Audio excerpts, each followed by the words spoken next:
Okay, so if you follow me on Instagram, you know that I just bought a ginormous box of vintage ephemera. And I want to share it with y'all, but it's overwhelming. And I'm not going to be able to sort through it all in a day. So, what I thought I would do is just do a handful each day and share it with you here. If you're interested, then you can follow along, and if not, it's easy to skip over. So last night I sorted this little pile and we'll go ahead and get started. So first of all, there's a bunch of vintage newspaper clippings, which are kind of cute. Some of them are a little sad and some are like obituaries and stuff, but like this is kitchen cosmetics, butter on lips and around fingernails to soften. Rub soap on hands before working with soil, dirt will wash off easier. Bleach for freckles and tan. Fresh tomato or juice of canned tomatoes. Oh, bleach for freckles and... Okay. Cornmeal moistened with buttermilk to paste. Rub over face as a cleanser for sallow skin or blackheads. Anyway, etc. Kind of funny. These people went on a vacation, so that made the paper. It's always interesting. This is a little recap of what happened 10 years ago, etc., etc. Anyway, very cute. These little playing cards are stinking adorable.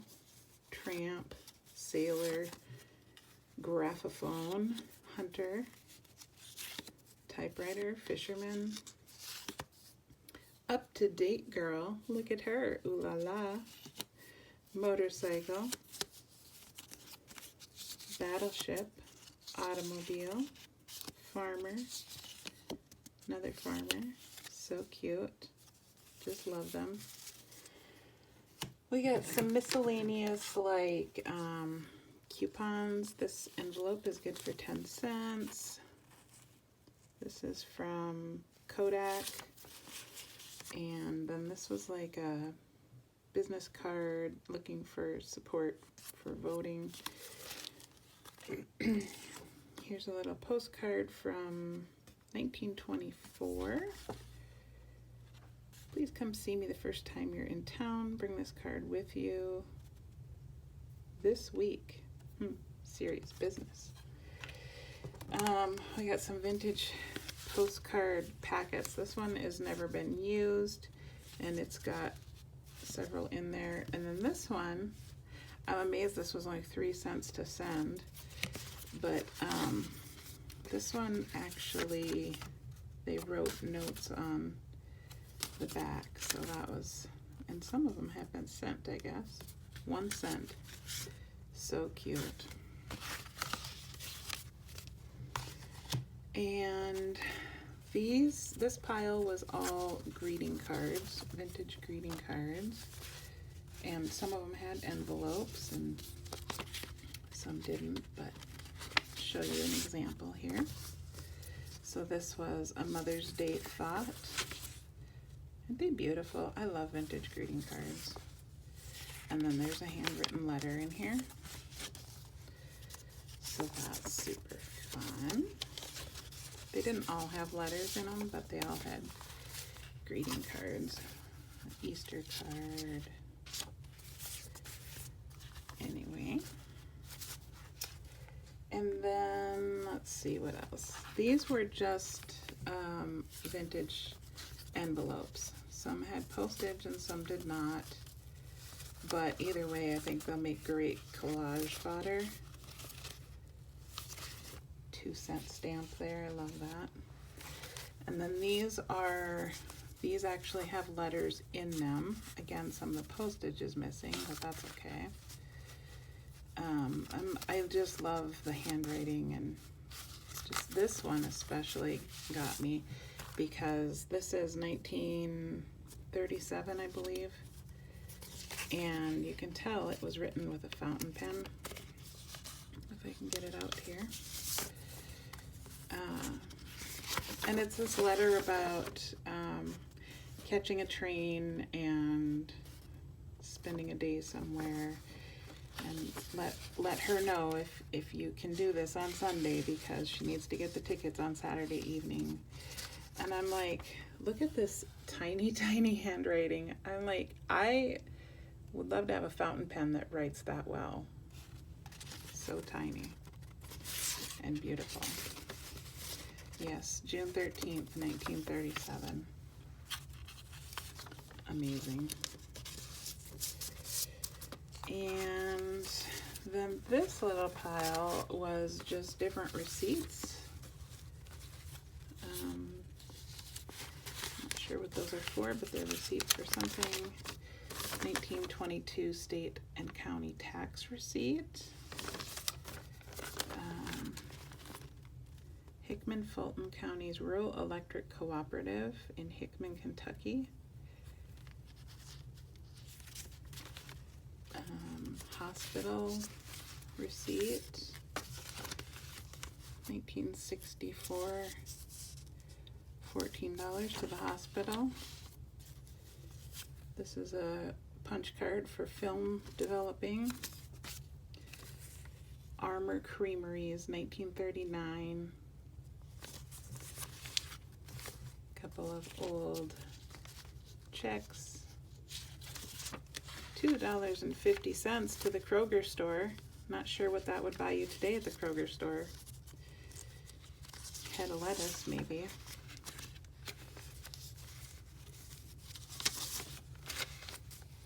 I just love old paper, you guys. I just love it. This is just a receipt for some kind of wheat or apples or something. So anyway, those are all just miscellaneous receipts, so that was cool. And then this pile was just things that were handwriting but not like letters. So this was actually a poem, which I thought was adorable. You may forget my name one day when youth's short course is run. You may even forget that I existed when all is said and done. You may forget our moonlit nights when I am gray and old. You may forget our high school days and all of youth's spent gold. But I shall keep the little dreams that never quite quiet could stay, to guard me from the shadowed dark when love has gone away. I shall keep in memory a Tennessee boy with lovely big brown eyes and a smile that will, just take you by surprise. And I won't forget our high school days, the laughter, our notes, and the bliss, and not the little dreams I had, and not your face, your kiss. And on the back it says, Marie Parrott, January 15th, 1935. That's sweet. The rest of these were, this is a TB remedy. Take wild cherry bark and make strong tea, boil it for half hour, etc., etc. This is a recipe for something else with persimmons. This says Troy died May 18th, 1938, and then there's a few other people that passed away.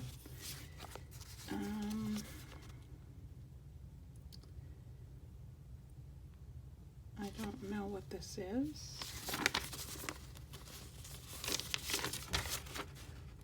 In memory of somebody, so maybe it's a eulogy or something. And just a little random bit of paper that had I'll tell you, sometimes it's like opening a fortune cookie.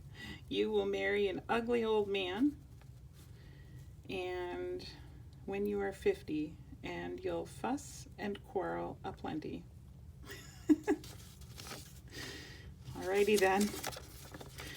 Who knows? This is just an address. But you know, these make great collage bits. This is like a handwritten receipt for something. And this is a list of what I could only assume were some kind of assets. It talks about the bed and a TV set and a rug and lamps and drapes and a stove and a refrigerator and silverware and dishes and a large pressure cooker.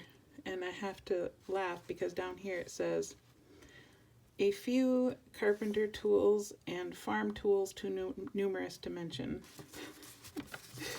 So I'm guessing those things were not important to the woman who wrote that. Then we've got some just miscellaneous. This is a premium receipt book for a life insurance company. And it's just got a couple pages in it, but all handwritten, pretty cool. I didn't look for a date on it. Day, month, year. The year is 1911, because it's 12 here, so wow, that's old. These are some cool envelopes from pictures. And this is an envelope for pictures too, but it's full of large, I've never seen negatives this large. So that's kind of cool. Neat envelope too. This is a Trailblazers Almanac from 1966, which I found really interesting. I just paged through it real quick, but very interesting stuff in there. Some interesting advertisements. And another photo envelope. So that's kind of cool. And then this is sealed. And I'm like, I don't know if it was opened and then like resealed itself, but I don't know what's in it. So I figured, I think it's a letter. So I figured let's go ahead and open it together. Because I want to see.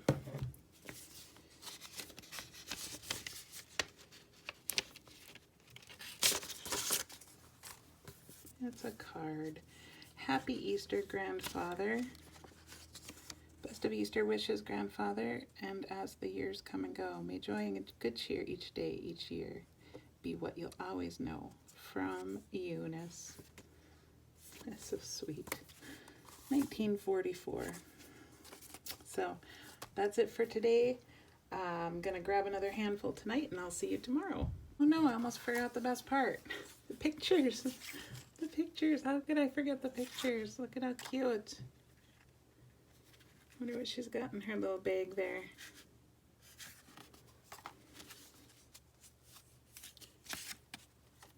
Look at how cute. This looks like one of those Tim Holtz reproductions, but it's actually old.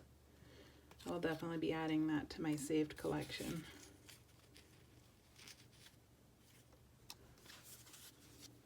Oh, look at those clothes. This is a tintype.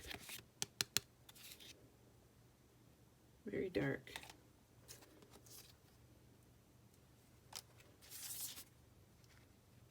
How pretty.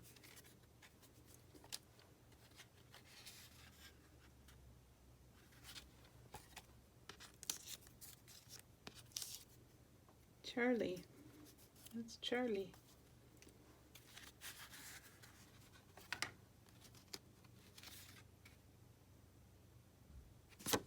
Sweet little family.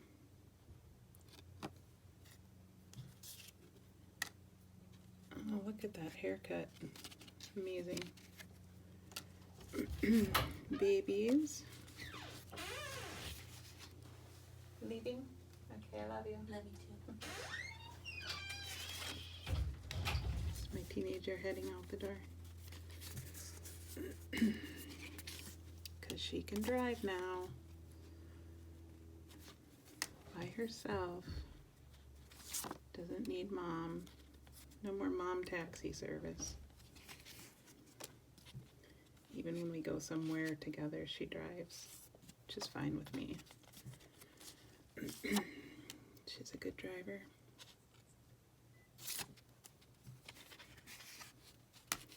This one's very faded. Senior class commencement exercises for 1930. Another tintype. And I'm assuming this was quite risque for that time period. No year on it, but interesting nonetheless. Okay, now I'm really going to let you guys go. Thanks for watching.